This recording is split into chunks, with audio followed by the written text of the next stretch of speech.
کچھ کتابیں ایسی ہیں، اللہ اپنا پیغام ایسی زبان میں کیوں دے گا جس کو ایک عام آدمی سمجھ ہی نہ سکے کہ کیا لکھا ہوا ہے؟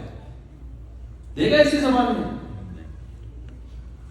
اور اگر دے گا تو مخصوص وقت کے لیے، جب تک وہ زبان محفوظ تھی. وہ ہمیشہ کے لیے نہیں ہوگا. ہمیشہ کے لیے اس زبان میں اللہ پیغام دے گا جس زبان کو قیامت تک زندہ رہنا ہے. اور زندہ کا مطلب 4 آدمیوں میں زندہ نہیں رہنا، 20 ملکوں میں جو زبان سرکاری زبان ہو اور 20 ملکوں میں بولی جا رہی ہے.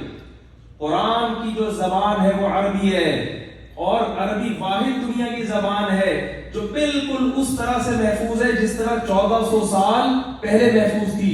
1400 سال پہلے کا کوئی شخص اگر اٹھ کے آج آ جائے اور وہ ہم سے کلام کرنا شروع کر دے، 1400 سال زمانے کا پرانے زمانے کا کوئی شخص، اس کی بات کو سمجھنے والے دنیا میں 4-6 آدمیوں سے زیادہ نہیں ہوں گے. بڑے بڑے ماہرین بلانے پڑیں گے. لیکن اگر 1400 سال پہلے مکہ یا مدینہ کا کوئی عربی آپ کے سامنے آ جائے زندہ ہو کے، 1400 سال پہلے محمد صلی اللہ علیہ وسلم کے والد زندہ ہو کے آ جائیں، وہ جو ہم سے بات کریں گے تو 4 نہیں، 4 کروڑ نہیں، 4 کروڑ سے بھی زیادہ لوگ اس بات کو سمجھ رہے ہوں گے. 1400 سال پہلے بھی پانی کو عربی میں ماء کہا جاتا تھا، آج بھی پانی کو عربی میں ماء کہتے ہیں. 1400 سال پہلے کھانے کو عربی میں طعام کہتے تھے، آج بھی کھانے کو عربی میں طعام کہتے ہیں. آسمان کو 1400 سال پہلے بھی عرب میں سما کہا جاتا تھا، آج بھی کیا کہا جاتا ہے؟ مجھ سے بول لیں میرے ساتھ، سما کہا جاتا ہے. 1400 سال پہلے انسان کو انسان کہا جاتا تھا، آج بھی کیا کہا جاتا ہے؟ انسان کہا جاتا ہے.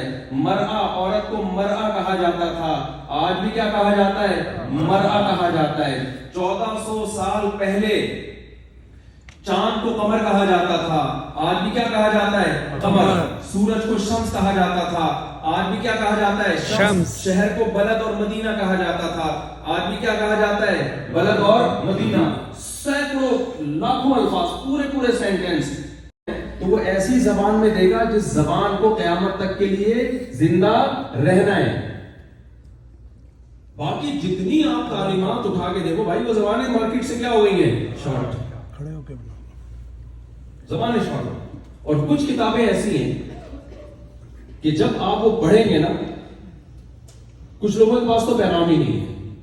ایک غیر مسلم تھا، اس نے مجھ سے پوچھا، اس نے، یہ بہت پرانا واقعہ ہے، میری بات چیت ہو رہی تھی، تو اس نے مجھ سے پوچھا کہ میں کیوں اسلام قبول کروں.